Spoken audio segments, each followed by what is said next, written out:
The first sound was the fire alarm. It was a loud, sharp, screaming sound. It was the kind of sound that is meant to make you run without thinking. It was meant to empty a building. It was not a gentle sound. It was a scary sound. In the middle of that sound, there was a boy. He was in a room.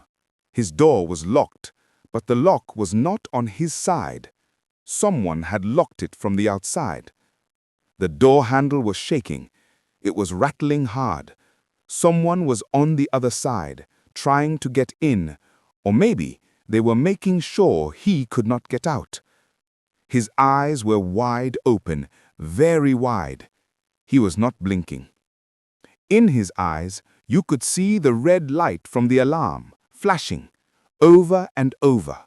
Red light, then dark. Red light, then dark. His face was wet with tears.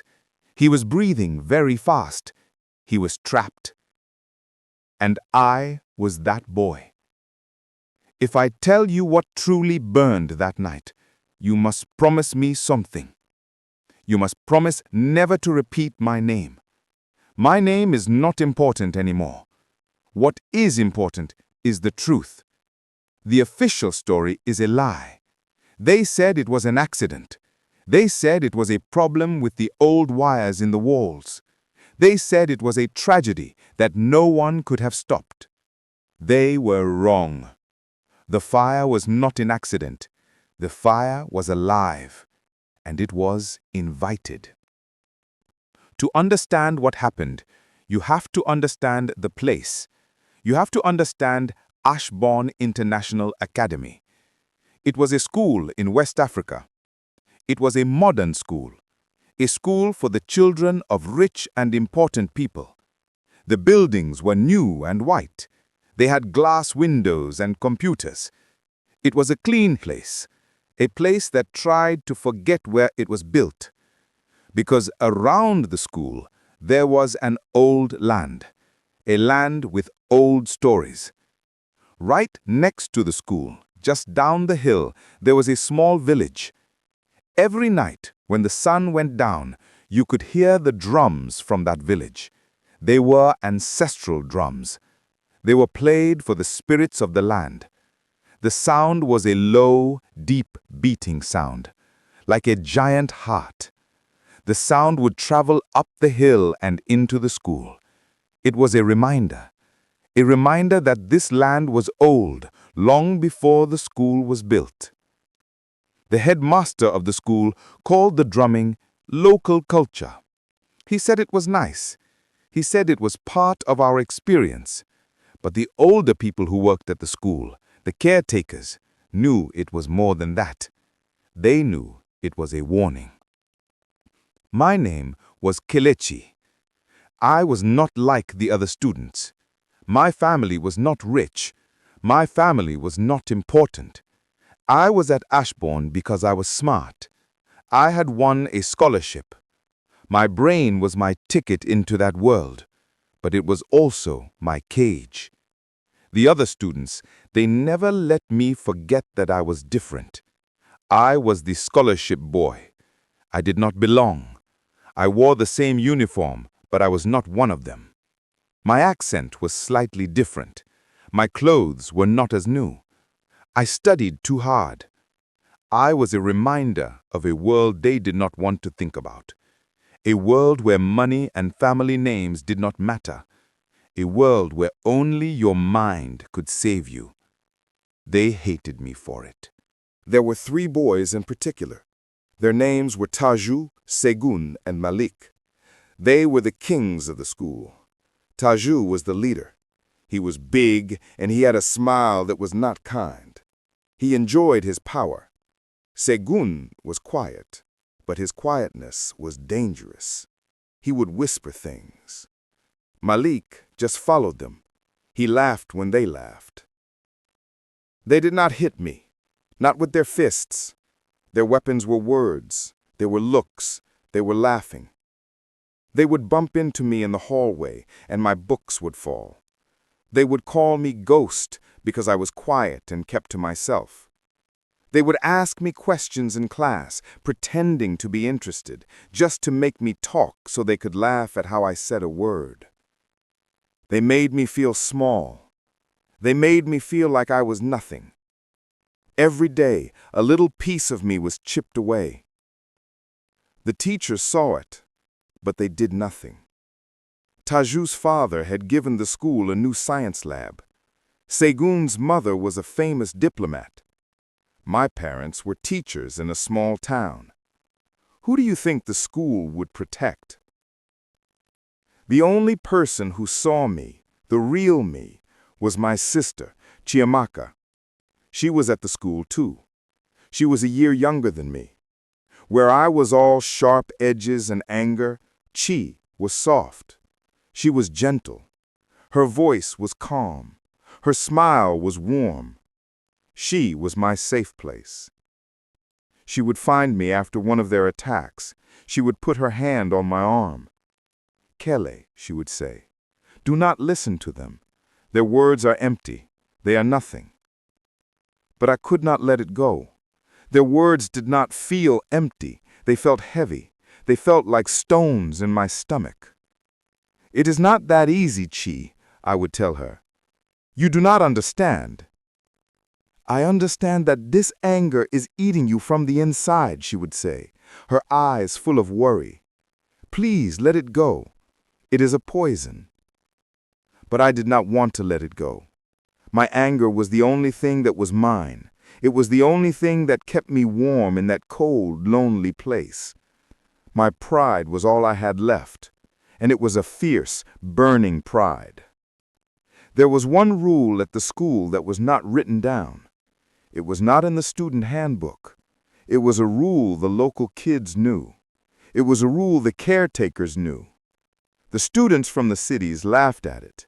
They called it a silly superstition. The rule was this: never whistle after midnight. Mr. Dogo was the oldest caretaker. He had worked at the school since it was built. His skin was like old leather, and his hands were strong from years of work. He was a quiet man, but when he spoke, you listened. One day I was helping him fix a broken window in the library. The sun was setting, and the first sounds of the village drums started. "You hear that, boy?" Mr. Dogo asked, not looking at me. "The drums?" I said. "Yes, they are talking. They are telling the old stories. They are asking the old ones for protection." He paused, wiping his hands on a cloth. "This land, it listens, and it remembers." He looked at me then, his dark eyes serious. "You are a smart boy. You know the school rules, but you must learn the land's rules. The most important one: never make a sharp sound in the deep night. Never whistle when the world is dark and quiet." "Why?" I asked. I was curious. I thought it was just a story. "The night air is thin," he explained, his voice low. "It carries things. A whistle. It's like a shout in a quiet forest. It gets attention. And there are things in the dark that are always listening. They are drawn to certain sounds, to certain feelings." "What kind of things?" I asked, my heart beating a little faster. "There are many stories," he said. "But here near this village, they tell of the red eye. It is not a person. It is not an animal. It is a thing of fire and shadow. It is a feeling that became real. It feeds on the heat of the human heart, on rage, on pride, on a soul that is burning with hate." He leaned closer to me. "A whistle after midnight is an invitation. It is like lighting a candle in a dark window. It says, 'I am here. I am full of fire. Come and find me.'" I nodded, but inside I did not really believe him. I was a boy of science, of logic. I believed in things I could see and measure. A spirit of fire that fed on anger. It sounded like a fairy tale. But the idea stayed with me. It sat in the back of my mind like a seed. The bullying got worse. It was the week before the midterm exams. Taju and his friends cornered me in the common room. Everyone was there studying. Kelechi, Taju said, his voice loud. Do you think you will come first in the physics exam again? I did not look up from my book. I do not know. I think you will, he said. You have to, don't you? If your grades slip, they will send you back to your little village, back to the mud huts and the chickens. Some people laughed. My face felt hot. I could feel my heart pounding in my chest. A hot, thick feeling was rising in my throat. It was a shame. It was rage. Leave him alone, Taju, a soft voice said. It was Chiamaka. She had stood up.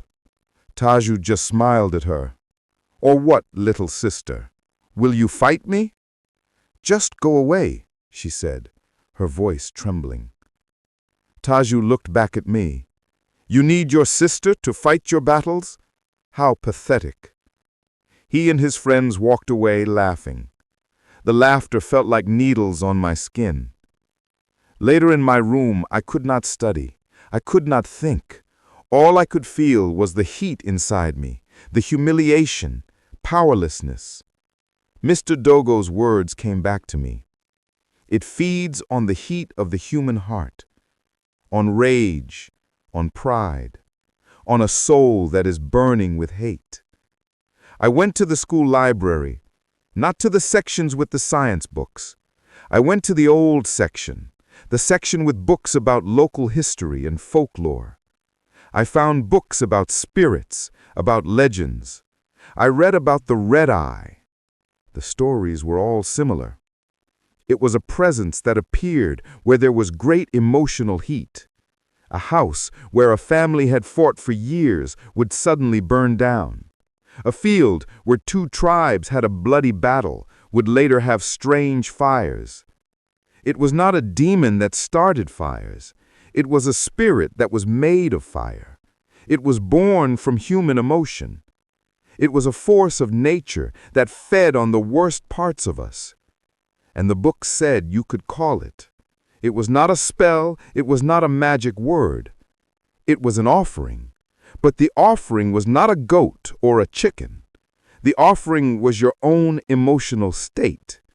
You had to open the door inside yourself. You had to let your own inner fire burn so bright that it became a beacon, a signal. A whistle was the key. A sharp, piercing whistle in the dead of night was like focusing all that chaotic energy into a single, clear sound. It was a target. I knew it was crazy. I knew it was not logical, but I was desperate. I was tired of being nothing. I was tired of being laughed at. I wanted them to feel what I felt. I wanted them to be afraid. I wanted respect. No, I wanted fear. And if I could not make them fear me, maybe I could make them fear something I had called. The plan formed in my mind. It was a dark, terrible plan. It was not a plan to hurt anyone, not really. It was a plan to scare them, to make them think the stories were real, to make them believe that the scholarship boy had power they could not understand. The night I chose was a Friday. There was a party in the senior common room. Taju and his friends would be there, showing off. I would be in my room, alone, as usual. I waited. The sounds of the party died down. The students went to their rooms. The school became quiet. The only sound was the deep, steady beat of the village drums. It was after midnight. My heart was beating so hard I could feel it in my ears. My hands were cold and sweaty. This was stupid. This was childish. I was about to give up, but then I thought of Taju's napping face. I thought of the word pathetic. The heat filled me again. The burning pride. I slipped out of my room. I walked quietly through the empty hallways. I went out into the central courtyard. The air was cool and dry. The stars were very bright above me. The drumming was clear and loud. I looked up at the building where Taju and his friends slept. I imagined them sleeping peacefully, without a care in the world. I let my anger grow. I fed it. I thought of every mean word, every laugh, every look. I let it all boil inside me until I was shaken with it. I was a container filled with hot black tar. This was the offering. I took a deep breath. I pursed my lips, and I whistled. It was not a song. It was a single, long, sharp note. It cut through the sound of the drums like a knife. It was the most focused sound I had ever made. I put all my anger, all my hate, all my burning pride into that one sound. I sent it out into the night. It was my invitation. The whistle ended, and then something strange happened. The drums stopped. Not slowly, not because the song was over. They stopped, all at once, in the middle of a beat. It was as if the drummer had been silenced. The silence that followed was huge. It was heavy. It was louder than the drums had been. The normal night sounds, the insects, the wind, they were all gone. The world was holding its breath. I stood there in the courtyard, frozen. My heart was now pounding with fear. What had I done? Nothing happened for a full minute, 2 minutes.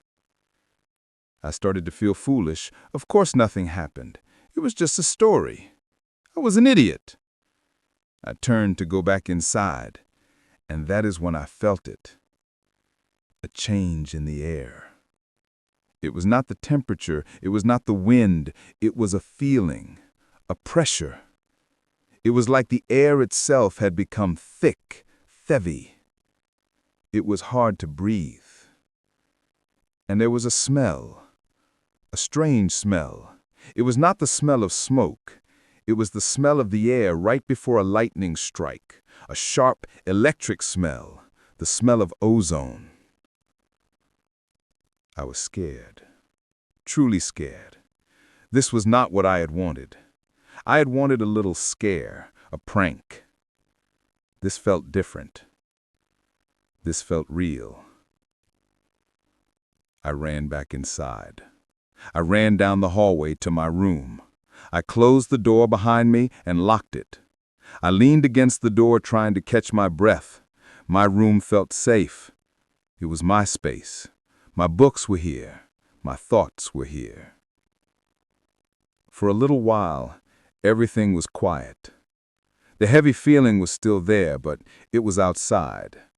I was safe here. I decided to go to bed. Maybe I was just tired. Maybe I had imagined it all. I took off my shoes and got into bed. I closed my eyes. I do not know how much time passed. Maybe an hour. I was almost asleep when I heard the first sound. It was a soft sound, a scratching sound. It was coming from the wall near my bed. It sounded like someone was dragging a fingernail slowly down the other side of the wall. The scratching stopped. I held my breath, listening. Then it started again, but this time it was not on the wall, it was on my door. The same slow, dragging scratch down the length of the wood. Scratch. Scratch. Scratch. "Who is there?" I whispered, my voice trembling. There was no answer. The scratching stopped. I got out of bed. I walked slowly to the door. I was afraid to look, but I had to. I leaned forward and put my eye to the keyhole. The hallway was dark. but right in front of my door there was a shadow. It was darker than the other shadows. It had no shape, it was just a patch of deep, deep black. And in the middle of that blackness were 2 points of light. 2 red lights, like the glowing ends of hot coals. They were looking right at me. I jumped back from the door with a gasp. My heart was hammering against my ribs. It was here, the red eye. I had called it, and it had come. I heard a new sound, a low sound, a rumble. It was not a growl. It was the sound a fire makes when it first catches, a soft, crackling rumble. It was coming from right outside my door. I backed away until I hit my desk. I was trapped. The fire alarm started to scream. The red light on the ceiling began to flash, on, off. The screaming alarm and the flashing light filled my room. That is when the door handle began to rattle. It was not the shaking of a person trying to get in. It was a violent, angry shaking. The metal knob was being twisted and jerked so hard I thought it would break off. The whole door shook in its frame. Clack, clack, clack, clack, clack. I stood there, frozen in terror. My eyes were wide open. I could not move. I could not scream. I could only watch the door handle dance and rattle. Someone, or something, was on the other side. It wanted in. And then, a voice. A soft, calm voice through the chaos. It was Chiamaka. "Kelechi! Kelechi! Are you in there? The door is locked. Unlock it!" It was my sister. She had come for me. She was trying to save me. I stumbled toward the door. My hand reached for the lock. I was going to let her in. We could run away together. But just as my fingers touched the lock, the rattling stopped. The whole world went quiet for a second. The alarm was still screaming, but the thing at the door was still. And then I heard a different sound, a sound that made my blood freeze. It was a whisper. It did not come from the hallway. It came from inside my head. It was a dry, crackling voice, like the sound of paper burning.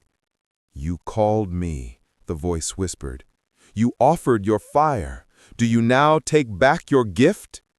I stood there, my hand an inch from the lock. I was crying. I was so afraid. "Kelechi!" Chiamaka screamed from the other side. She was pounding on the door now. "Open the door, please!" The thing on the other side was waiting for my answer. I thought about my anger. I thought about my pride. I thought about Taju and Segun and Malik. I wanted them to pay. I wanted them to be afraid. This was the power I had wanted. This was the respect, born from fear. But looking at that shaking door, hearing my sister's terrified voice, I knew I had made a terrible mistake. This was not power. This was a monster. And I had let it out. "Go away," I whispered to the thing in my head. "Please go away." The crackling voice laughed. It was a horrible sound. "It is too late. The fire has been lit. It will feed now. It will feed on all of them. And I will keep you safe. You are the one who called. You are mine." "No!" I shouted. I turned the lock and pulled the door open. The hallway was a nightmare. Thick, black smoke filled the air. The red alarm light flashed through the smoke, making it look like a hellish disco. The heat was incredible. Chiamaka was there, her face pale with fear. She grabbed my hand. "Kele, come on!" But I looked down the hallway, toward the west wing, toward Taju's room, and I saw it. It was not a person. It was a shape made of moving shadow and brilliant orange flame. It was tall. It walked down the hallway, and where it stepped, the floorboards burst into fire. It did not spread the fire like a normal blaze. It created fire from nothing. It was the fire. And from its head, 2 red eyes glowed, the same eyes I saw through the keyhole. They were not looking at me. They were looking down the hall. They were fixed on their target. It was heading for Taju's room. "What is that?" Chiamaka whispered, her voice tight with terror. "I called it. I called it because I was angry." She looked at me, and for a second I saw disappointment in her eyes, and then it was replaced with fear. We have to stop it." But how do you stop a dream? How do you stop a feeling that has become real? We heard screams from the West Wing. Students were running out of their rooms, coughing, crying. The fire was spreading quickly now. The thing, the red eye, was leaving a trail of pure destruction. We ran the other way, toward the emergency exit. The smoke was getting thicker. It was hard to see. We stumbled down the stairs and out into the cool night air.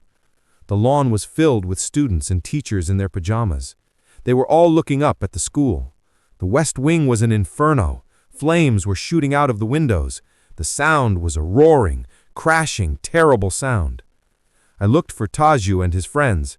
I saw Segun and Halik huddled together, watching in shock. But I did not see Taju. Then I saw him.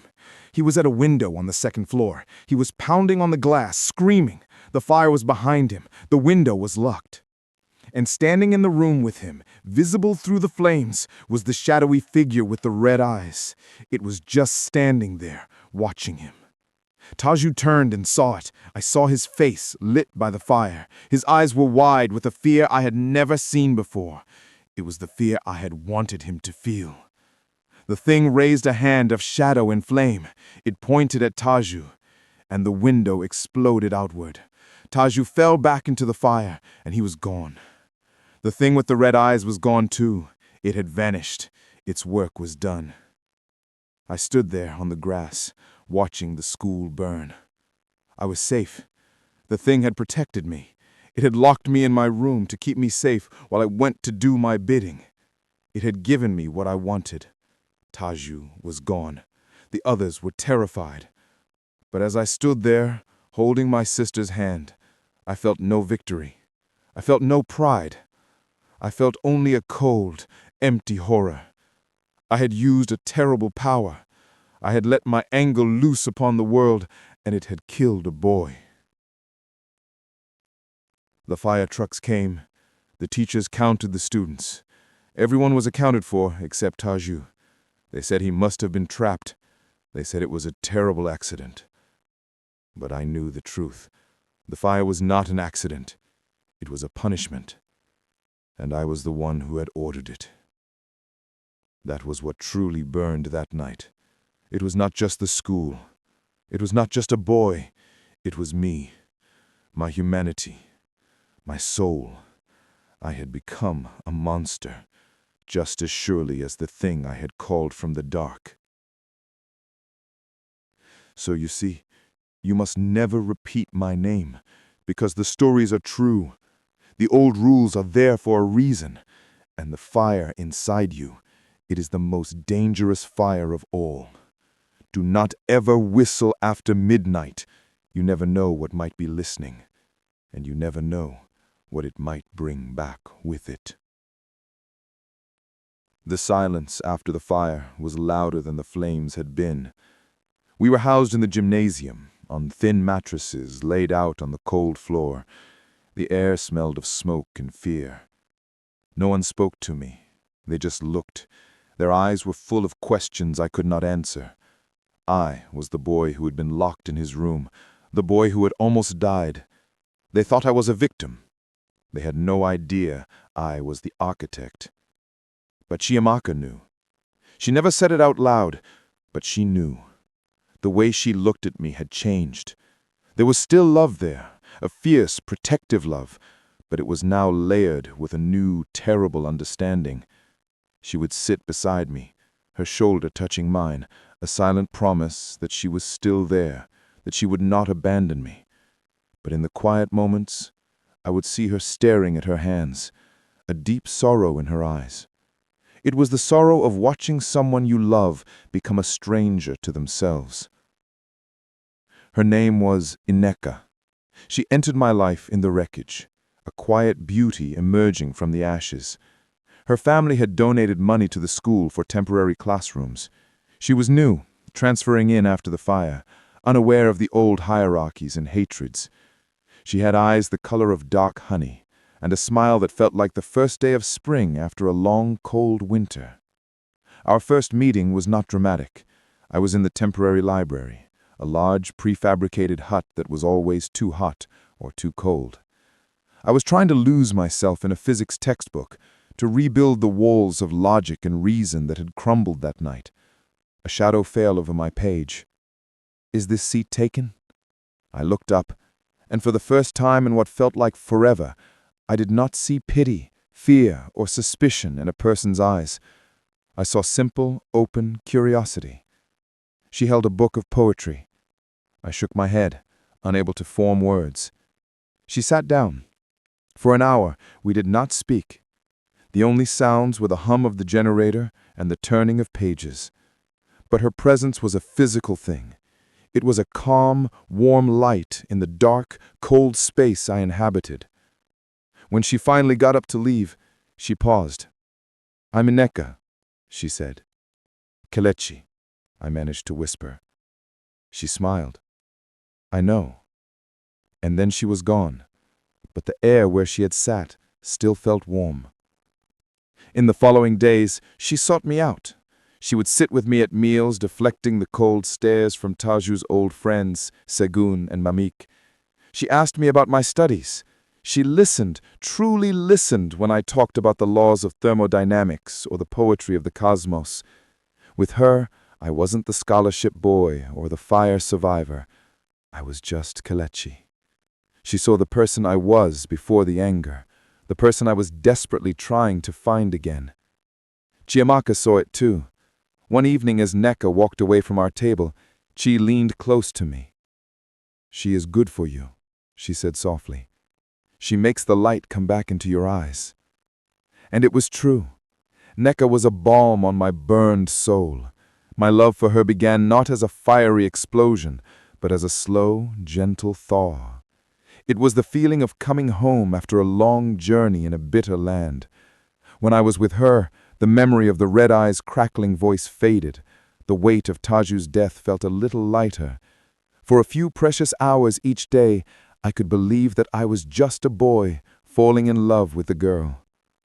But the world I had created would not allow it.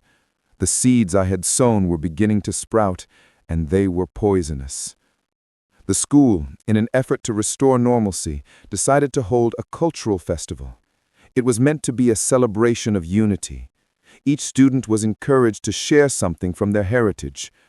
For the first time since the fire, I felt a flicker of genuine excitement. I wanted to share something with Neka. I wanted to show her a part of me that was beautiful, not broken. My mother, before she died, was a storyteller.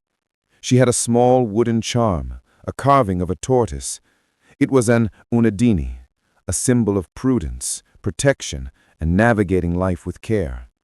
She said it held the spirit of our ancestors, watching over us. It was the only thing I had left of her. I kept it hidden in a small pouch under my mattress, my most sacred secret. I decided I would wear it for the festival, for luck, for protection, and I would tell Neka the story my mother told me. The day of the festival, the school grounds were a riot of color and sound. There was music, dancing, and tables laden with food from different regions. For a few hours, the shadow of the fire seemed to lift. I was with Nkeka, and for the first time I felt happy, truly, deeply happy. We laughed, we ate. I felt the tight knot of anger in my chest begin to loosen. That's when Segun and Malik found us. The loss of Taju had not humbled them. It had made them harder, more bitter. They saw me, not as a fellow survivor, but as the one who had lived when their leader had not. "Look," Segun said, his voice a low sneer. "The ghost and his new girlfriend, trying to pretend you belong here." Nkeka stepped slightly in front of me. "Leave us alone, Segun." Malik laughed. "Or what? You'll tell your rich daddy? Some of us don't have daddies to run to. Some of us have to make our own way." He looked directly at me. "Isn't that right, scholarship?" The old heat began to stir in my gut. I clenched my fists. "Just walk away." "Why?" Segun stepped closer. "What are you going to do? Whistle for help?" The word whistle hit me like a physical blow. My blood ran cold. Did he know? It was impossible. But the way he said it felt like a curse. He looked me up and down, his eyes lingering on the leather cord around my neck, from which my mother's charm hung hidden beneath my shirt. "What's this?" he said, and before I could react, his hand darted out and grabbed the cord. He yanked it, and the cord snapped. He held my mother's charm in his hand. "Give it back," I said, my voice dangerously quiet. "Or what? It's just a piece of junk, like you." "Give it back to him, Segun," Nkeka said, her voice firm. Segun looked at her, then at me, a cruel smile on his face. He leaned in close. "You took something from us. Now I'm taking something from you." He turned and threw the charm. It sailed through the air in a high arc over the heads of the dancing students and landed somewhere in the dense, untended bushes at the edge of the school grounds, lost in a tangle of thorns and shadows. The world seemed to stop. The music, the laughter, it all faded into a dull roar. All I could see was Segun's smug face. All I could feel was the empty space on my chest where the charm had rested. He hadn't just stolen an object. He had violated my last connection to my mother. He had desecrated a memory. The gentle thaw that Nkeka had brought about shattered, and the old, familiar ice of rage flooded back in, colder and harder than ever before. Nkeka was saying something, her hand on my arm, but I couldn't hear her. I turned and walked away, pushing through the crowd, blind to everything but the fire inside me. I didn't stop walking until I reached the edge of the school property, where the clean lines of the campus gave way to the wildness of the forest. I knew this place.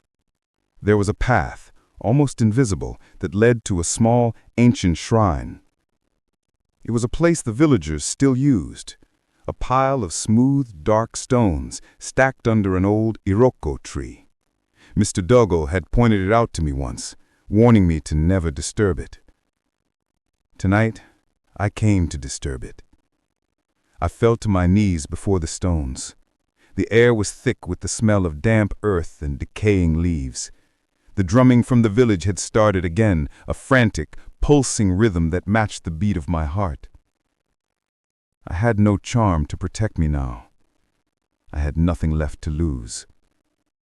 I looked up at the dark, twisted branches of the tree. "Do you hear me?" I whispered, my voice raw. "I am done being nothing. I am done being their victim." The wind rustled the leaves, a sound like a sigh. "You took Taju," I said, my voice growing louder. "But it wasn't enough. They haven't learned. They will never learn." I thought of Segun's face, of my mother's charm lost in the dirt. The heat of my tears felt like acid on my skin. "I want them to feel it," I shouted, my voice echoing in the small clearing. "I want them to feel the humiliation. I want them to feel powerless. I want them to burn with the shame they pour on me. Make them feel what they did to me." I was screaming now, pouring every ounce of my pain, my grief, my shattered pride into the night. It was a plea, a demand, a prayer to the darkest parts of the universe. The wind died. The drums stopped. The same profound, heavy silence from that first night fell over the shrine. It was listening. And then a new sound entered my mind. It was not the crackling, fiery voice of the red-eye. This was different. It was a chorus of whispers, ancient and dry, like many leaves skittering across stone. "The flame protects the child whose heart is pure," the whispers said, "but it consumes the one who feeds it with hate. You ask for protection, but you offer vengeance. Which are you, child of man, the innocent or the vengeful?" Before I could answer, A new rule etched itself into my soul, as fundamental as gravity. The flame you light to warm yourself may yet burn down your house. It does not know the difference. It only consumes the fuel it is given. I stumbled back from the shrine, my body trembling. I had done it again. I had knocked on the door, and something had answered. But this time it felt different. The red eye had been a single, focused predator. This felt diffuse, a spreading infection, a fire waiting for a spark. I returned to the dormitory numb. Nkeka was waiting for me outside my door, her face pale with worry. "Kele, where have you been? I was so worried." I looked at her, at the love and concern in her beautiful eyes, and I felt a stab of guilt so sharp it took my breath away. I had just plunged my hands back into the darkness, and she was here, a creature of light. "I'm sorry," I mumbled, unable to meet her gaze. She reached out and took my hand. "It's just a thing, Kelly. We can find it tomorrow. It's not worth this pain." But she was wrong. It was worth all the pain, because the loss of the charm had shown me that the anger was still there, a sleeping beast that could be awakened in an instant. And I had just fed it a great and terrible meal. The strange happening started slowly, like the first few drops of rain before a storm. It began with the fire alarms. A week after my visit to the shrine, I was walking to class with Nkeka. As we passed beneath a smoke detector in the hallway, it let out a short, sharp electronic shriek. It lasted only a second, then fell silent. We jumped, our hearts pounding. Students around us looked up, confused. "Must be a fault from the fire damage," someone said. But it happened again the next day, and the day after that. Always when I was near, in the library, the cafeteria, the hallway, the alarm would shriek for a single, piercing second, then stop. The maintenance men checked them repeatedly and found nothing wrong.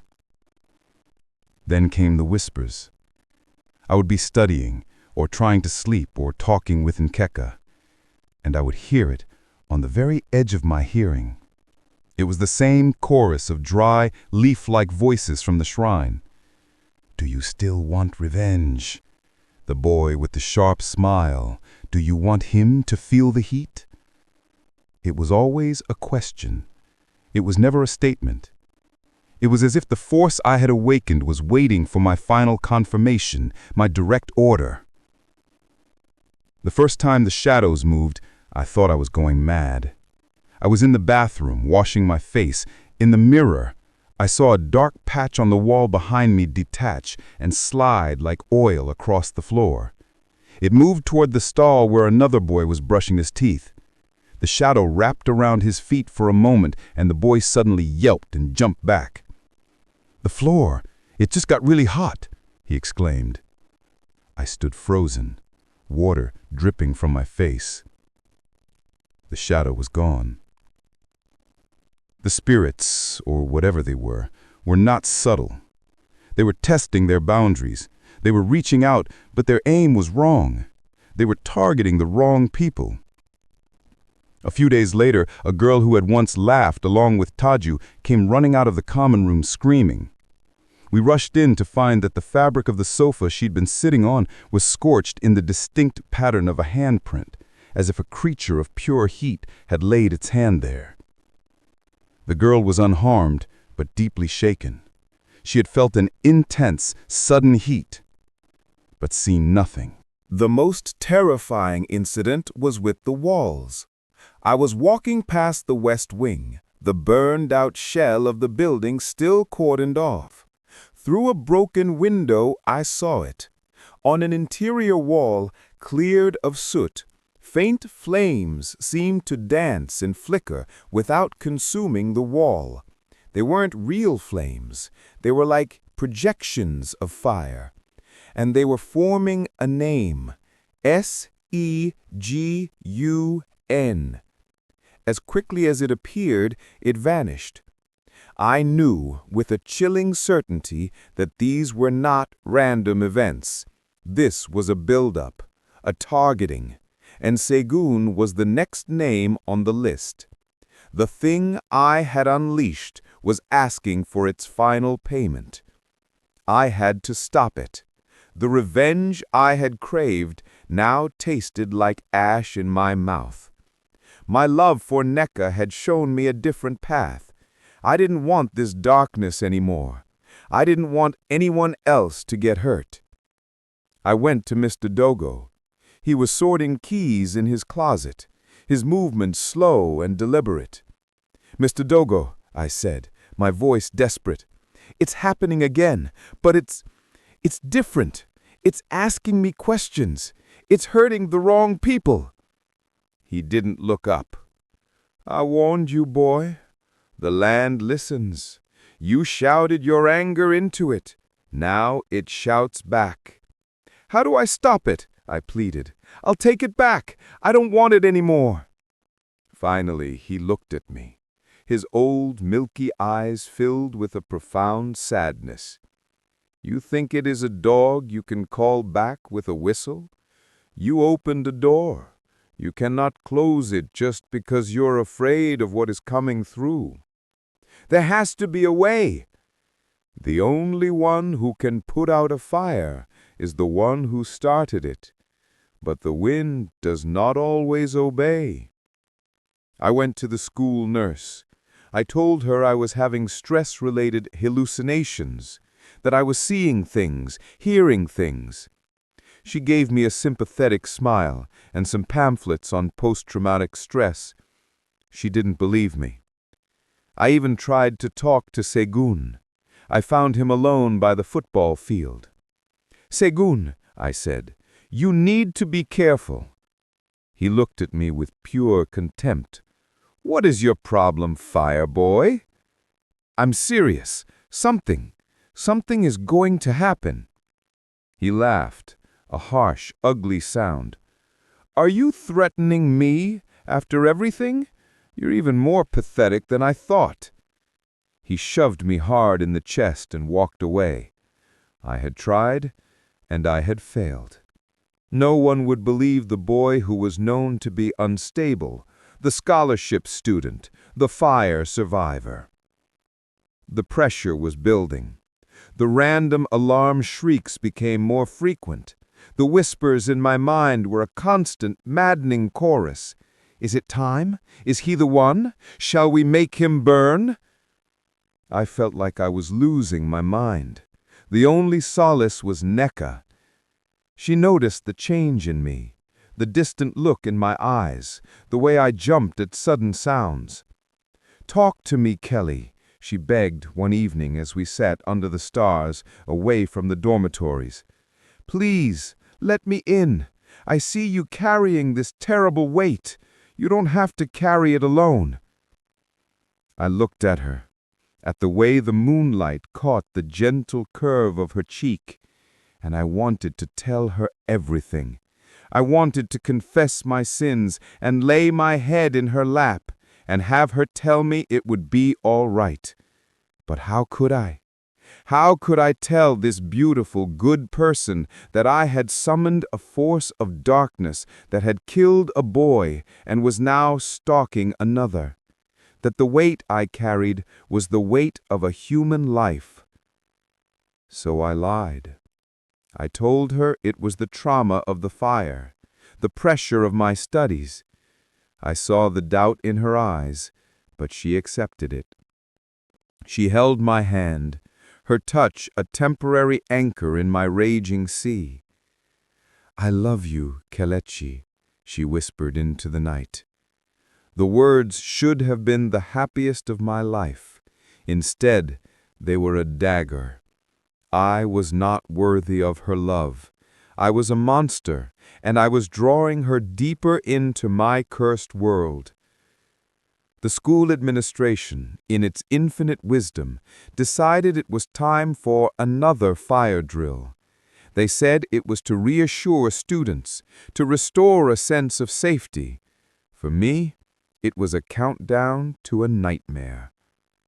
The day of the drill was overcast and heavy. The air felt charged, like before a thunderstorm. The electric smell of ozone was back. I felt the presence all around me, a restless, hungry energy waiting for a release. When the alarm sounded, it was not the short, sharp shriek I had become accustomed to. It was the full, wailing siren, screaming through the entire school. Students and teachers began filing out of the buildings in practiced, orderly lines. My heart was a trapped bird beating against my ribs. I scanned the crowd for Segun. I saw him, laughing with Malik, shoving each other playfully as they walked towards the exit. Then I saw it, a shadow, darker than the others, flitting along the ceiling of the hallway. It moved against the flow of students, a patch of liquid night. It slipped into the boys' bathroom as Segun, with a final laugh to Malik, ducked inside, probably to avoid the rest of the drill. A moment later, the bathroom door slammed shut with a force that shook the wall. From the other side, I heard the distinct, heavy thunk of the deadbolt sliding into place. "Segun!" Malik shouted, rattling the door handle. "Hey, that's not funny!" But I knew it wasn't Segun. Panic erupted. Teachers rushed over, demanding Segun open the door. They started looking for the master key. Inside, we could hear Segun screaming, but he wasn't screaming about being locked in. "Get away from me!" he shrieked, his voice cracking with terror. "The smoke! I can't breathe! It's burning! It's burning!" But there was no smoke. We could all see that. There was no fire. The hallway was clear. "It's a panic attack!" a teacher yelled. "He's hallucinating!" But I knew what it was. He was trapped in a waking nightmare, a hallucination crafted by the thing I had called. He was feeling the heat, breathing the phantom smoke, living the death I had wished upon him. His screams became more frantic, more guttural. He was begging, pleading with something we couldn't see. "Please, no, I'm sorry, I'm sorry." Then the most terrifying sound of all, a low, satisfied, crackling rumble that seemed to emanate from the very walls. It was the sound I had heard outside my door, the sound of the red eye. The teacher finally arrived with the key. He fumbled with the lock, shoved the door open. Segun was on the floor, curled into a fetal position. He was clawing at his own throat, his eyes wide with terror so absolute it had stripped him of all reason. The bathroom was perfectly normal, cool, clean. No smoke, no fire. But the ozone smell was overwhelming. They carried Segun out, sedated him, and took him to the infirmary. He would never be the same. The doctors called it a severe psychotic break, triggered by post-traumatic stress from the first fire. They said his mind had created the entire episode. I knew the truth. His mind had been invaded. The spirits showed him his own personal hell, and a part of him had been burned away forever. As the crowd dispersed, I stood alone in the hallway, hollowed out. I had gotten what I wanted. Segun had felt a terror beyond anything I had ever known. He had been broken. And I felt nothing but a cold, vast emptiness. There was no satisfaction, no victory, only the horrifying realization that I was a puppet master whose strings had been cut, watching the monstrous puppet I had created run amok. The whispers in my mind returned, but they were no longer asking questions. They were stating a fact. The debt is not yet paid. The fire must be fed. A life for a life was the first pact. A soul for a soul. Soul is the final one. I looked down the hallway and saw Nika standing at the far end, watching me. She had seen my face during the entire ordeal. She had seen the knowledge in my eyes, the guilt that was not just that of a witness, but of a participant.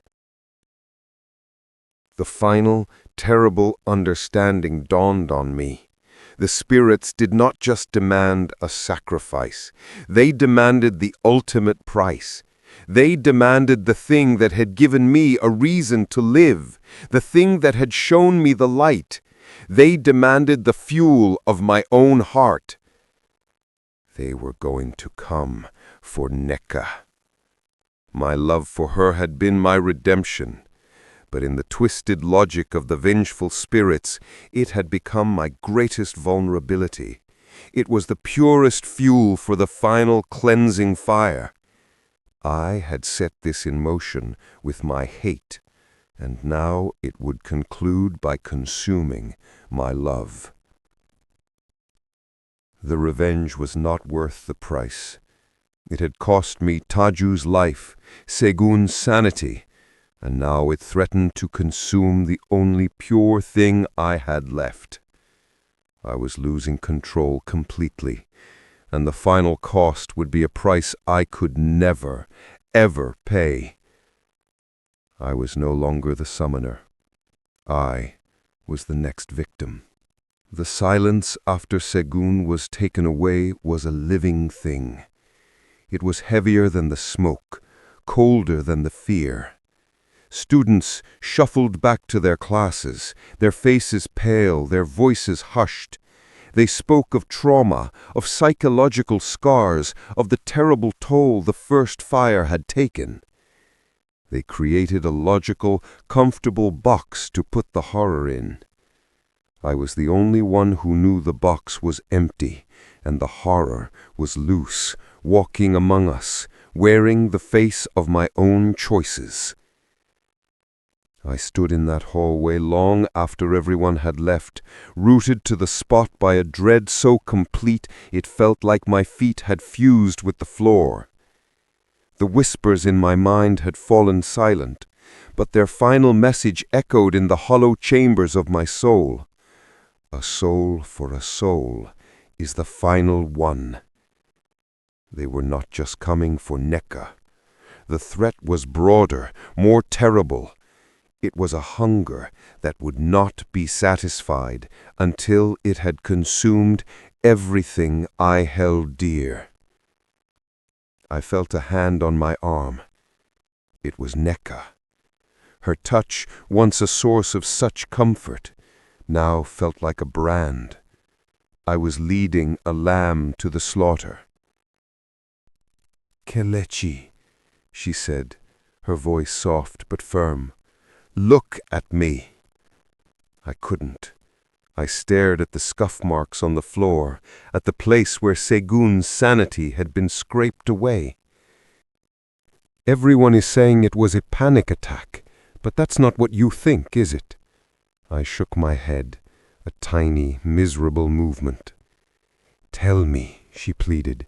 "Whatever it is, we can face it together. This silence, it's killing you. And it's pushing me away." That finally made me look at her. The love in her eyes was a physical pain. It was a beauty I was about to defile with my confession. How could I tell her? Where would I even begin? I can't," I whispered, my voice cracking. "If I tell you, you'll look at me the way everyone else does. You'll see the monster I am." She took both my hands in hers. Her grip was strong, sure. "I see you, Kelechi. I see the weight you carry. I see the guilt in your eyes every day. I see you flinching in the shadows. A monster doesn't feel guilt. A monster doesn't care. You are the most caring person I know, and you are drowning in something. Let me help you." Tears welled in my eyes, hot and shameful. She was offering me a lifeline, and all I could give her in return was the truth, a truth that would surely make her let go. "Tonight," I choked out. "Meet me tonight by the old Iroko tree near the shrine. I'll tell you everything. And then you can decide if you ever want to see me again." She searched my face, her honey-colored eyes full of worry and resolve. She nodded. "Okay, tonight." She leaned forward and kissed my cheek, a soft, fleeting touch that felt like a goodbye. Then she turned and walked away, leaving me alone in the hallway with my ghosts. I didn't go to class. I wandered the campus, a ghost myself. The world had taken on a new, terrifying dimension. Every shadow seemed to pulse with a hidden life. The wind whistling through the damaged west wing sounded like a mocking imitation of my own fatal whistle. I was in a prison of my own making, and the walls were closing in. It was Mr. Dogo who found me. I was sitting on the back steps of the gymnasium, head in my hands. He didn't say a word. He simply sat down beside me, the old wood creaking under his weight. He smelled of lemon polish and earth. We sat in silence for a long time, listening to the distant sounds of the school. "The boy, Shegun, they say his mind is gone, that he sees fire in every corner." I said nothing. "The door was locked from the inside, they say, a simple latch. But you and I, we know the lock was not on the door, eh? The lock was on his mind." I looked up at him, my vision blurry with tears. I tried to stop it. I tried to tell someone. No one believes me. "Belief is a fragile thing," he said, nodding slowly. "It is easy to believe in the sun when it is shining. It is harder to believe in the storm when you are standing in the dry field. But the storm comes anyway." "I told it I didn't want revenge anymore," I cried out, the frustration and fear boiling over. "I'll take it back. Why won't it listen?" Mr. Dogo turned his milky gaze on me. It felt like he was looking straight through my eyes and into the tangled, black mess of my soul. "You think this is about a wish? A boy's angry words?" he asked, his voice dropping to a near whisper. "Kelechi, you are looking at the locked door and trembling, but you are missing the truth. The locked door is not the danger. The danger is the one who carries the key. The danger is you." His words hit me like a physical blow. "What are you talking about?" "This fire, this spirit, it is not a stray dog you called once. It is a part of you.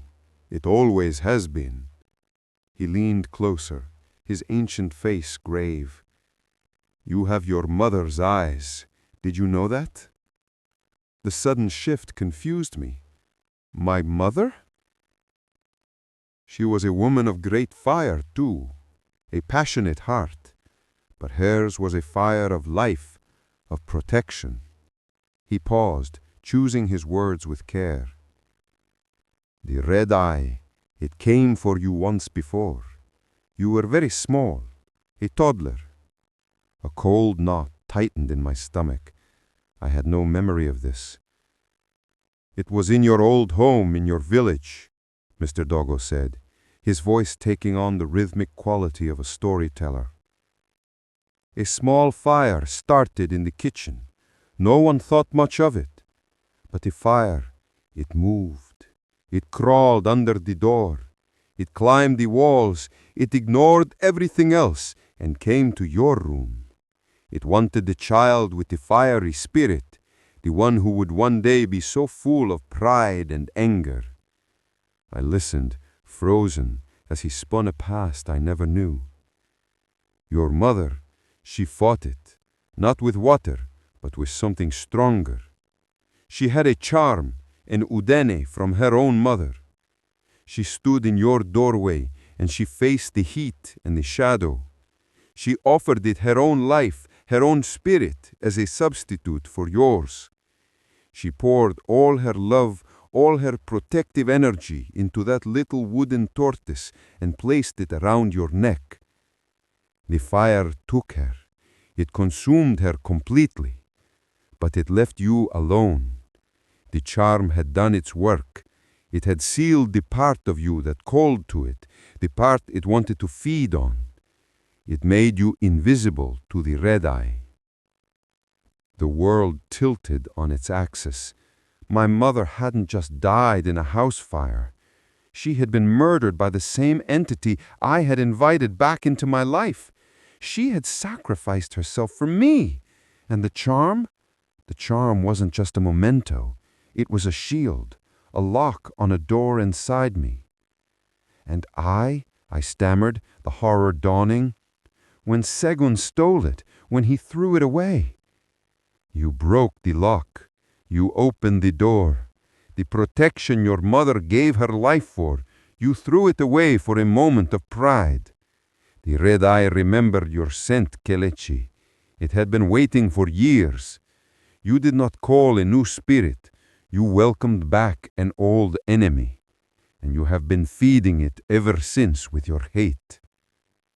The devastating truth washed over me, pulling me under. I was not a summoner. I was a vessel. The rage wasn't just an emotion. It was a fuel, and I was the tank. My mother had died to cap me, and I had uncorked myself. The locked door was me. My own heart was in the haunted room. The boy Taju, I whispered, sickened. The spirit took the anger you felt for him and made it real. It was your fire that burned him. And Segun, his hallucinations? Your wish for him to feel the heat. The spirit made him feel it. It is a mirror, Kelechi. It shows people the fire you hold for them in your heart. This was 1,000 times worse than I had imagined. I was a plague carrier. My very presence was poison, and I had been holding Neka's hand, kissing her cheek, pouring my poison into her.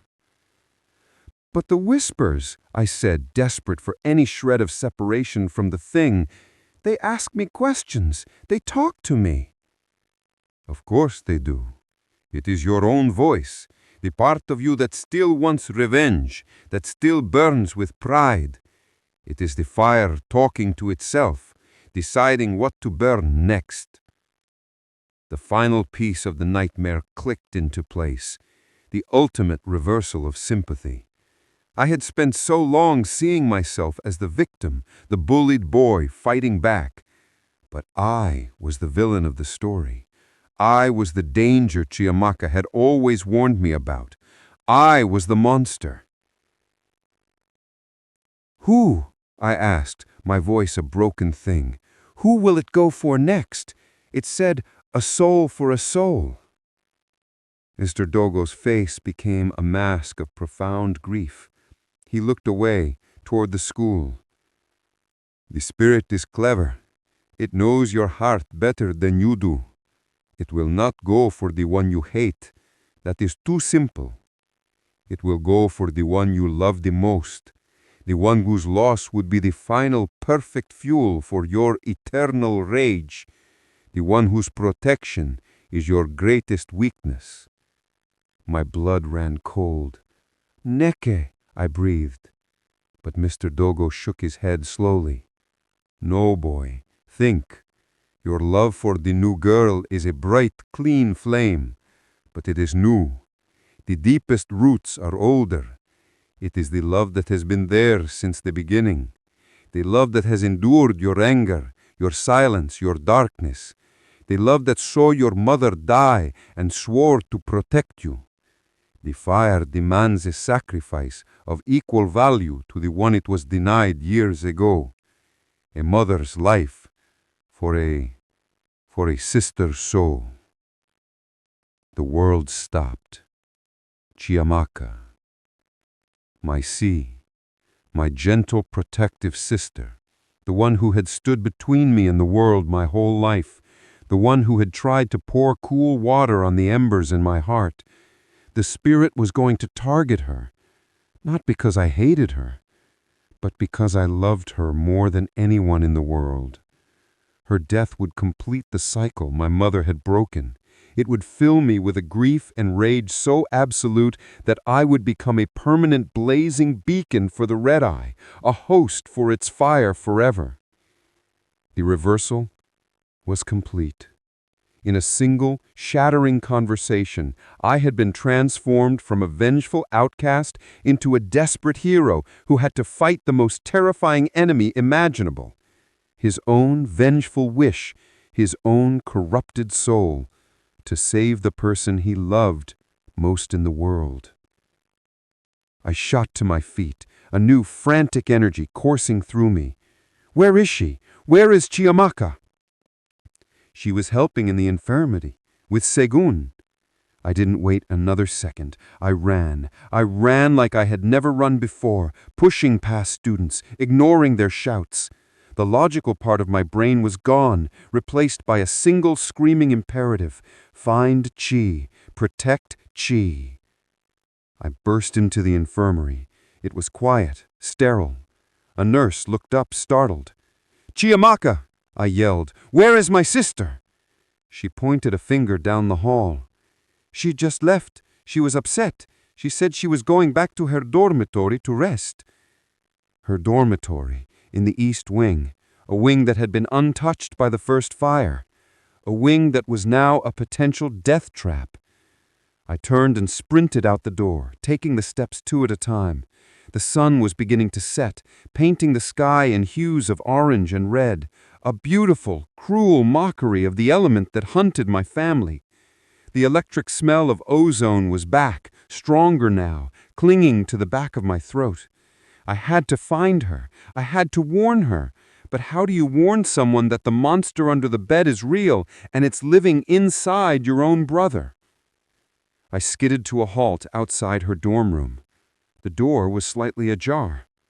I pushed it open. Chi? The room was empty. Her bed was neatly made. Her textbooks were stacked on her desk. There was no sign of her.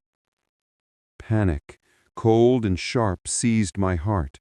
Where was she? Has it already happened? Then I remembered. Our spot. When we were children, whenever one of us was upset, we would go to a specific place, a hidden alcove on the second-floor landing of the East Wing staircase, a small window seat tucked away from the main traffic. It was... How could I make her understand? The words stuck in my throat. It's the fire, Chi. It's coming back, and it's coming for you. It was our secret refuge. I took the stairs, my legs burning with effort. As I reached the second-floor landing, I heard her voice. She was talking softly to someone. I don't know what to do anymore. He's slipping away from me. I peered around the corner. Chiamaka was sitting in the window seat, her knees drawn up to her chest. She was on the phone, her voice thick with tears. It's like he's possessed, Mom, she was saying. No, I know he's been through a lot, but this is different. It's like there's darkness around him. And this thing with Segun today. Kelechi knew. I saw his face. He knew something was going to happen. She was talking to our aunt, the woman who had raised us after our mother died. My heart broke listening to her. She was carrying the weight of my secret, the burden of my curse, and all she could do was worry and pray. I'm scared for him, she whispered, and I'm scared of what he might do next. I stepped out of the shadows. Chi? She gasped, dropping her phone. Kelechi, you scared me. Her face was pale, her eyes red-rimmed from crying. At that moment, She looked so young, so vulnerable. The fierce need to protect her overwhelmed everything else. "We have to go," I said, my voice urgent. "Right now. We have to get out of this building." She stared at me, confusion replacing fear. "What? Why? What's going on?" "There's no time to explain. You just have to trust me. Please, Chi. It's not safe here." I reached for her hand, but she pulled back. "Kelechi, you're not making any sense. First, you're silent for weeks, and now this. What is happening?" Her eyes widened. "For me? Why would it be coming for me? Kel, that's crazy. The fire was an accident." "It wasn't an accident," I shouted, the frustration and fear making my voice crack. "I did it. I called it. I was angry, and I went to the old shrine, and I asked for revenge, and I called the fire." The confession hung in the air between us, ugly and stark. Chiamaka stared at me, her face a canvas of disbelief, horror, and a dawning, terrible understanding. "You... what?" she breathed. "Taju," I said, the name a curse on my lips. "The fire that killed Taju, it was because of me. And Segun today, that was me too. My anger, my hate, it's a part of me, Chi. And now it's grown, and it's hungry, and it knows that hurting you is the way to hurt me the most." I expected her to recoil, to scream, to run from me. I had just confessed to being a murderer, indirectly, but a murderer nonetheless. But Chiamaka did something else. She looked at me, and I saw the little girl who had held my hand at our mother's funeral. I saw the sister who had bandaged my scraped knees. I saw the protector. "Oh, Kele," she whispered, her voice filled not with accusation, but with an immense, heartbreaking pity. "What have you done?" The simple question, asked with so much love, shattered the last of my defenses. I fell to my knees in front of her, sobs racking my body. "I'm sorry, Chi. I'm so sorry. I didn't know. I didn't understand." She slid off the window seat and knelt in front of me, taking my face in her hands. "Shh, it's okay. It's going to be okay." "But it's not," I cried. "It's coming for you. Mr. Dogo told me everything. About Mom, about the charm. It's all my fault. I opened the door." The mention of our mother made her flinch, but her grip on my face remained firm. "Then we will close it, together. We have always faced everything together." Her courage in that moment was a light in my overwhelming darkness, but it was a fragile light. As I looked into her eyes, I saw something that made my blood freeze. Over her shoulder, through the window, the sky was now a deep twilight purple, and there, reflected in the glass, just for a split second, I saw 2 points of red light glowing in the dark corner of the landing behind us. It was here. "It's too late," I whispered, my voice trembling. "It's already here." Chiamaka followed my gaze to the window, saw the reflection, and her breath hitched. She turned slowly. The landing was empty, but the temperature in the alcove had suddenly spiked. It was becoming uncomfortably, unnaturally hot. "We have to go, now," I said, pulling her to her feet. We ran for the staircase, but as we reached the top step, the door to the stairwell below slammed shut with a deafening final boom. The heavy fire door, designed to contain blazes, had just become our prison. I grabbed the handle. It was locked, or more accurately, it was held fast by a force beyond its mechanics. "Help!" Chiamaka screamed, pounding on the door. "Someone, help us!" From the floor below, I heard a faint, panicked voice. "Hello? Who's in there?" It was Naneka. My heart leaped and then plummeted. She had come looking for me, for our meeting, and now she was on the other side of this door in unimaginable danger. "Naneka!" I shouted, pounding on the metal. "Get away from the door! Run! Get Mr. Dogo!" But her voice only grew more frantic. "Kelechi, is that you? What's happening? The door is hot! It's burning!" The spirit was toying with us. It was using my love for both of them against me. Suddenly, the fire alarm on our landing shrieked to life. Not the full drill siren, but the same short, sharp, personal shriek that had been following me. It was a taunt. At the same time, the whispers returned inside my head, no longer a chorus, but a single, clear, crackling voice, my own voice, twisted by hate. You see, it hissed, you bring them all here. Your love is the bait. Now watch what your fire can do. The air around us began to shimmer with heat. The posters on the wall near Chiamaka started to curl and blacken at the edges, though no flames were visible. The scent of ozone was overpowering, mixed now with the acrid smell of melting plastic. Chiamaka backed away from the wall, her eyes wide with terror. She grabbed my arm, her fingers digging into my skin. "Kelechi, what do we do?" I looked around, desperate. We were trapped on a small landing with a hungry spirit. The only way was up to the 3rd floor, which was a dead end. The spirit was herding us, cornering its prey. The lights in the stairwell flickered, then died, plunging us into near darkness. The only illumination came from the red flashing of the fire alarm and the faint, hellish glow beginning to emanate from the shadows at the far end of the landing. 2 red eyes ignited in the darkness. The red eye had arrived. It did not rush. It simply stood there, a man-shaped void of absolute blackness, with 2 burning coals for eyes. The heat radiating from it was immense, a dry, baking heat that sucked the moisture from the air and made it hard to breathe. It took a step forward. Chiamaka screamed and pushed me behind her, putting her own body between me and the creature, just like our mother had done. "No," I yelled, trying to shove her back. "It's what I want. It's always been me." But the red eye's gaze was fixed on Chiamaka. It was ignoring me completely. It was here for the sacrifice. "Run!" I screamed at her, pointing to the staircase leading up. "Now!" She hesitated for a second, her protective instinct warring with her terror. Then she turned and ran up the stairs. The red eye let her go. It stopped at the bottom of the staircase and turned its head slowly, its burning eyes locking onto me. "You cannot stop this," the voice crackled in my mind. "You set the fire. You provided the fuel. This is your design."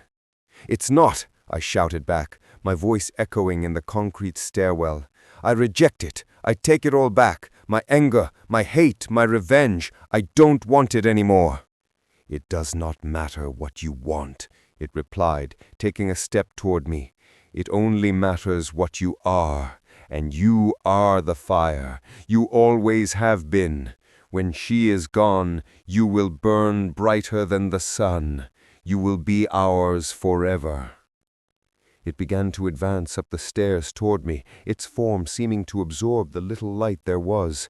I backed away, up the first step, then the second. I had to lead it away from Chiamaka. I had to buy time. But what could I do? I had no charm, no magic words. I was just a boy, facing the manifestation of his own worst self. And then Mr. Dogo's words came back to me. The only one who can put out a fire is the one who started it. I couldn't fight it with violence. I couldn't fight it with hate. That was its food. There was only one thing left, the one thing I had been running from my whole life, the one thing the fire could not consume. I stopped retreating. I stood my ground on the 3rd step, directly in the path of the advancing darkness. I closed my eyes. And I let go. I let go of the anger toward Taju. I let go of the humiliation. I let go of the pride that had festered into hate. I thought of my mother, not with the pain of her loss, but with the immense, selfless love that had made her stand in that doorway. I thought of Chiamaka and her unwavering, protective love.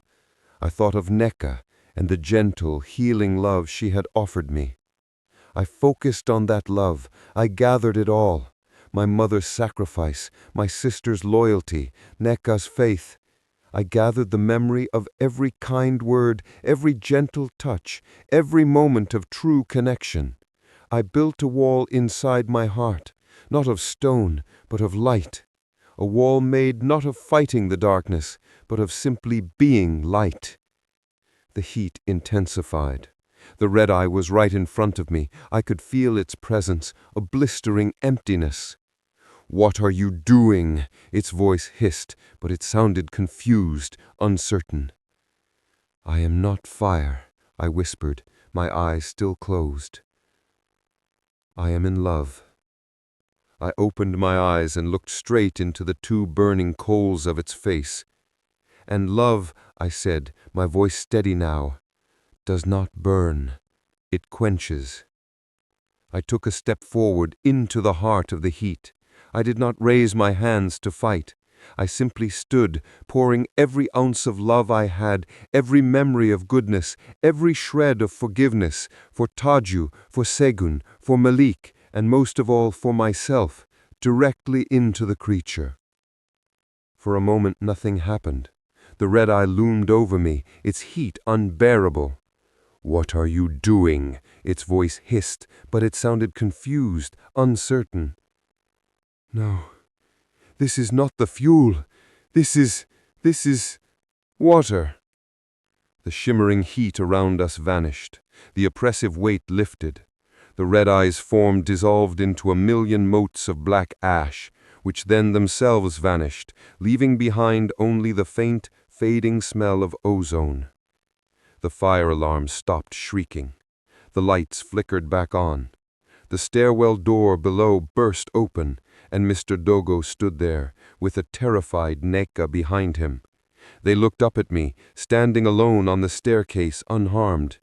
From the top of the stairs, Chiamaka peered down, her face streaked with tears. "Kelechi!" I looked at my sister, then at the love of my life, and then at the old man who had guided me through the darkness. I sank to my knees, not in despair, but in release. The fire was out. The door was closed. I had fought my own vengeful wish, not with more vengeance, but with the one thing it could not understand. I had won by surrendering. The unraveling was over. Now the healing could begin. The silence after the red eye's dissolution was not the empty silence of before. It was a blessed, profound quiet, filled only with the sound of my own ragged breathing and the soft, weeping relief from Chiamaka at the top of the stairs.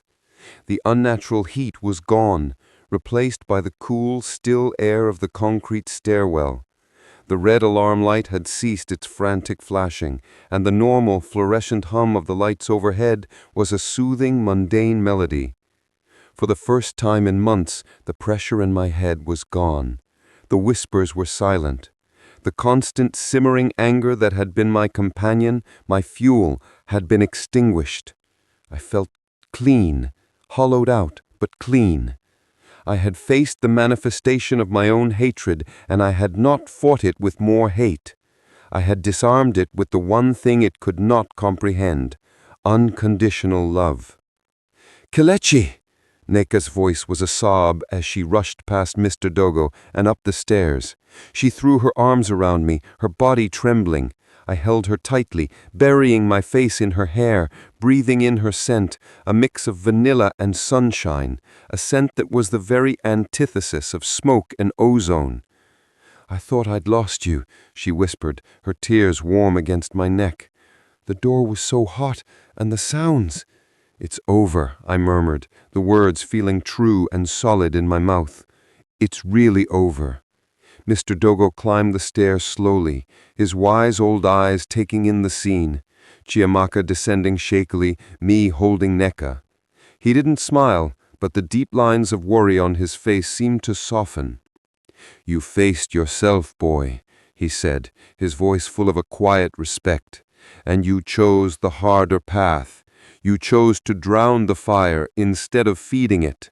That is a strength few men possess." Chiamaka reached us and wrapped her arms around both me and Neka.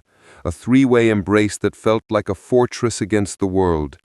"It's gone?" she asked, her voice small. "The spirit is gone," Mr. Dogo confirmed, "but the embers of the past may still glow. Be vigilant. The land does not forget easily." We descended the stairs together, a fragile, hopeful little group.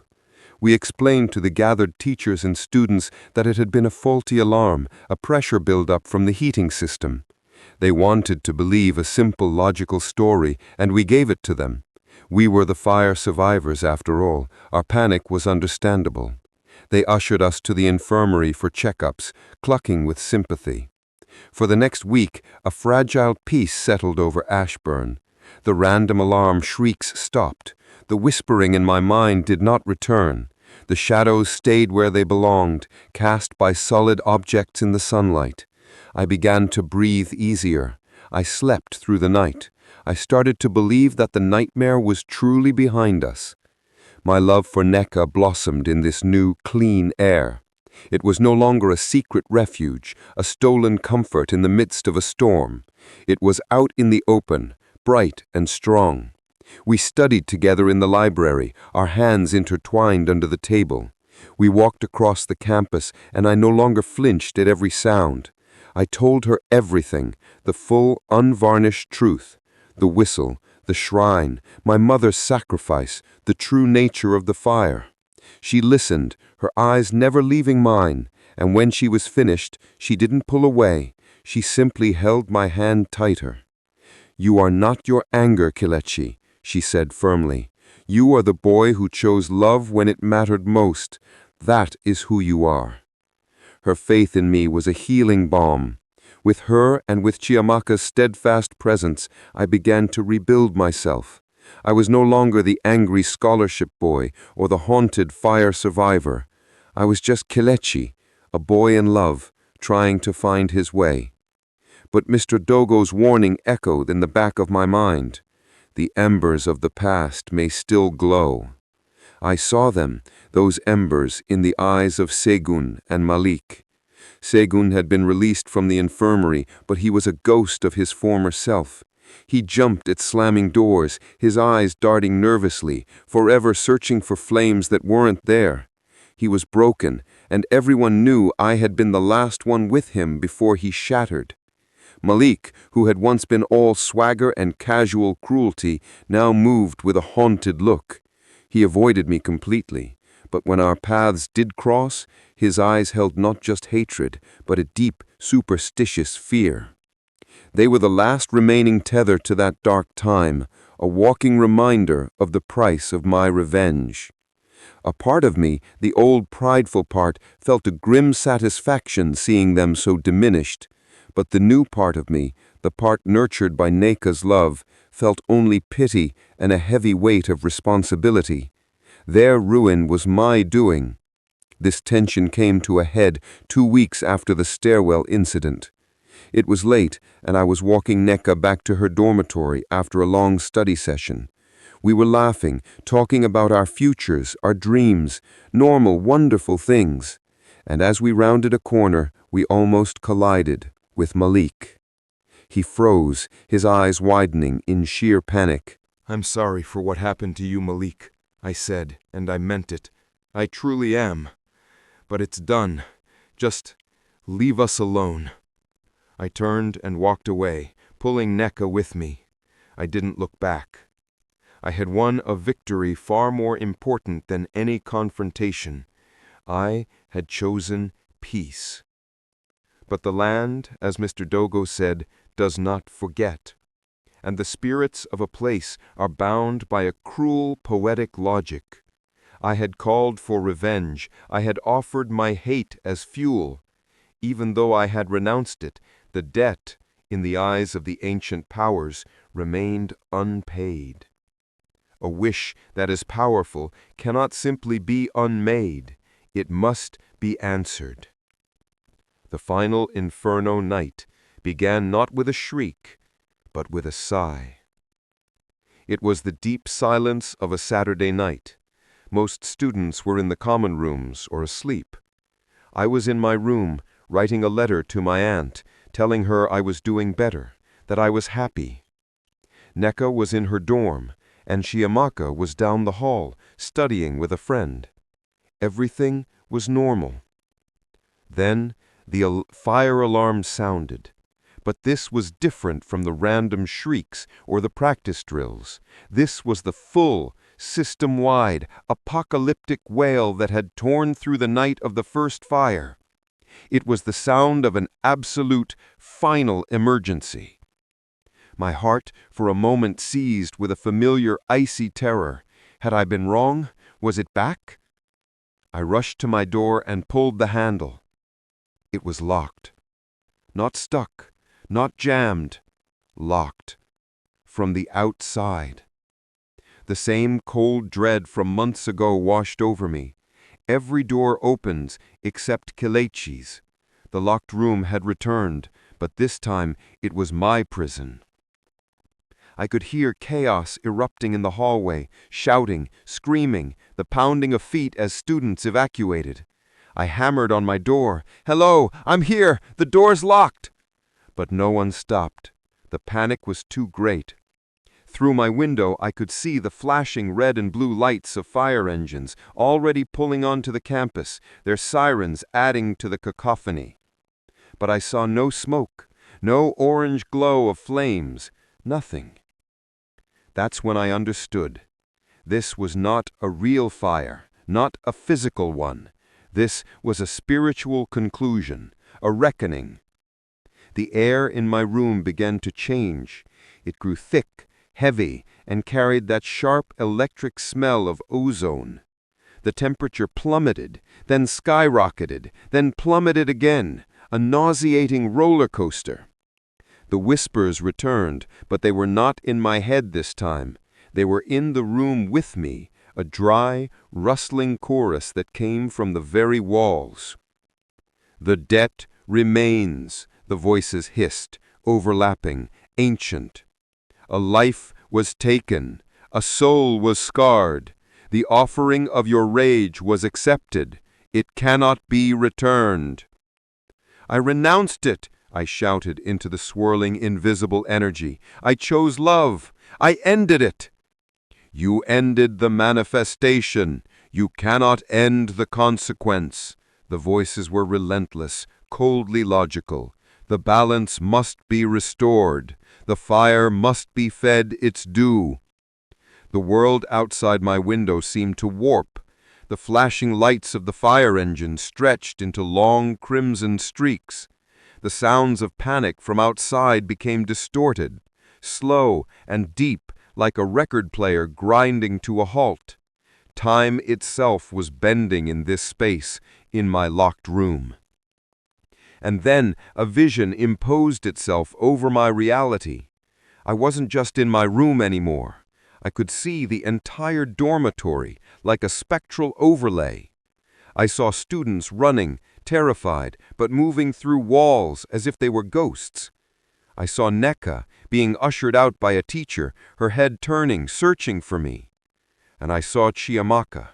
She was not running.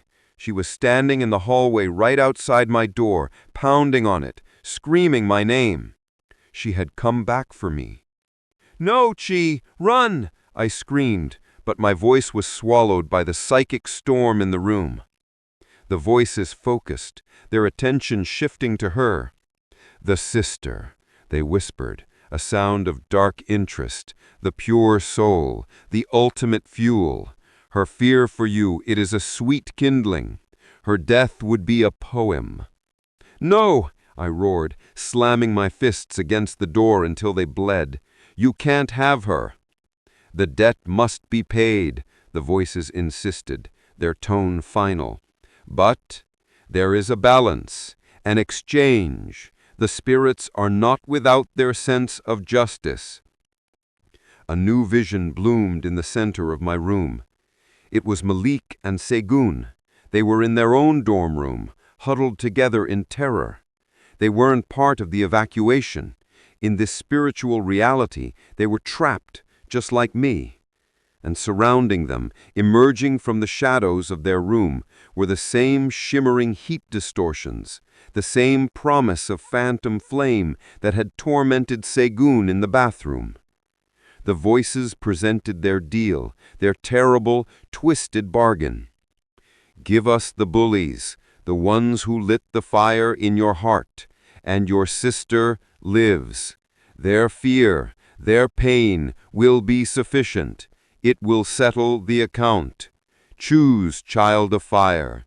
Sacrifice them or sacrifice her. I collapsed to my knees. This was the final, brutal consequence of my revenge. I had wished for their suffering, and now I was being given the power to grant that wish, to seal their fate with a single word. It was everything the angry, humiliated boy I had been had ever wanted. Ultimate power, ultimate vindication. All I had to do was give them up, to say yes. I looked at the vision of Chiamaka, her face streaked with tears, her small fists bloody from beating on my door. I thought of my mother who had died to save me. I thought of the love I had just found with Nayeka, a love built on my choice to be better. I could not become that boy again. I could not let my salvation be bought with their blood, no matter how much they deserved it. Revenge had been a poison, and I was done drinking it. I raised my head, my body trembling with the effort, with the cost of the words I was about to speak. "No," I said. "Just leave us alone." The whispers stuttered, surprised. "No?" "I will not give them to you," I said, my voice gaining strength. "I renounced my revenge. I meant it. You want to sacrifice? You want to feed? Then take me." I stood up, spreading my arms wide, a willing victim. My life for hers, my soul for theirs. It was my anger, my sin. Let the consequences fall on me. Let me be the final payment. Just let her go. Let them all go. There was a profound silence. The rustling whispers ceased. The distorted visions of the dormitory froze. The spirits were considering. I had broken the script. I had offered myself instead of my enemies. The deal was not designed for this. Then a single, clear voice, the voice of the red-eye, but softer, almost respectful, spoke from the void. "So be it." The locked door to my room exploded inward, splintering into 1,000 pieces, but no one was there. It was an invitation. I stumbled out into the hallway. It was empty, caught in that same warped, timeless state. Chiamaka was gone, safely pulled away, I hoped, by the flow of the real evacuation. But down the hall I could see into the room where Segun and Malik were trapped. The phantom flames were no longer a threat, they were a reality. Fire that was both there and not there licked up the walls. The two boys were screaming, backing into a corner as the shimmering form of the red-eye, now fully formed again, advanced on them. It turned its head and looked at me, its red eyes boring into mine. "You offered yourself," its voice echoed in the corridor, "but the original pact was for them. Your sacrifice switches fate, but it does not cancel the debt. It must be paid in the currency it was borrowed." I watched, helpless, as the creature of fire and shadow fell upon Segun and Malik. There were no physical burns, no smoke, but their screams reached a pitch of absolute, soul-rending terror that I knew would haunt me for the rest of my life. They were being consumed from the inside, their minds and spirits burned away by the very fear and pain that I had once wished upon them. It was the ultimate, horrific fulfillment of my revenge. I had gotten exactly what I had asked for that night at the shrine, and it was the most terrible thing I had ever witnessed. I became a man who was gentle to a fault, who avoided conflict at all costs. The slightest spark of anger in my heart would send a jolt of panic through me, and the ember scars on my skin would throb with a phantom heat. My love for Nneka was my anchor, my constant reminder of the man I had chosen to be, but it was a love that lived next door to a house of horrors. Chiamaka thrived. She became a doctor, a healer. She never spoke of that final night again, but a new, unspoken understanding existed between us. She would sometimes look at me across a room, her eyes soft with a sisterly love that was now layered with a profound, protective pity. She knew I carried a burden she could not share. Years turned into decades. The memory of Ashbourne faded for the world, becoming just a story about a tragic fire and some runaway boys. But for me, it was the foundation of my entire existence. I grew old. Nneka's hair turned silver, and the honey-colored eyes that at once captivated me now looked out at the world with the gentle wisdom of a shared life. We sat together on the porch of our home, watching our grandchildren play on the lawn. They were beautiful, full of light, and an innocence I had lost so long ago. One of them, a little girl with her grandmother's eyes, found an old photograph in a box. It was a picture of me, taken just before I left for Ashbourne. A young, serious boy, his eyes full of ambition and a hidden, simmering pride. "Grandpa," she asked, pointing at the photo, "who is that?" I looked at the boy in the picture. He was a stranger to me. "That was me," I said, my voice rough with age. She frowned, her small finger tracing the faint golden lines that still marked my aged hands. "But you have pretty lights under your skin now. He doesn't." Nneka, sitting beside me, reached over and took my hand, her touch as familiar as my own heartbeat. She looked at me, and in her eyes I saw the entire journey of our lives. The terror, the love, the loss, the unwavering choice to build something beautiful from the ashes. That night, as I lay in bed, the past felt closer than it had in years. The image of the ancestral shrine, the sound of the phantom screams, the crackling voice of the red-eye, it all rushed back with a clarity that stole my breath. I knew my time was near. The ember scars on my skin, which had faded over the years, began to glow with a soft, persistent light, as if the fire inside me was making one final gentle appearance. I turned to Nneka, sleeping peacefully beside me. I thought of the long, good life we had built. I thought of the family we had raised. I had been given a second chance, a chance my mother had died to give me, a chance I had seized in that final, desperate moment of sacrifice. And I finally understood the full, devastating truth of it all. Revenge is a fire. It warms you at first. It promises you power. It makes you feel strong and justified in the cold loneliness of your pain. You huddle around its flames and think it is your friend. You feed it your memories, your humiliations, your pride. But you don't realize that you're feeding it everything. It does not discriminate. It will consume the air you breathe, the ground beneath your feet, the memories of love, the hope for a future. It will burn through the walls of your soul until there is nothing left but the fire itself. And then, when it has consumed all your fuel, it will turn on you and on everyone you have ever loved. It warms you at first. Then it burns everything you love. I closed my eyes for the last time, the truth, a final, quiet peace in my heart.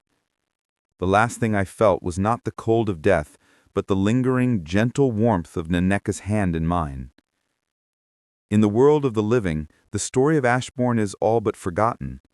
But if you were to find the ruins of the old West Wing, if you were to brush away the vines and the decades of grime, you would find, on a single charred wall that somehow still stands, an inscription. It wasn't carved by any human hand. It was seared into the stone by a heat that defies physics, a warning that has outlasted the school itself, written in the elegant, looping script of my native tongue. Never whistle after midnight. It is a message, a plea, a fragment of a dream from a world where fire listens and love is the only salvation.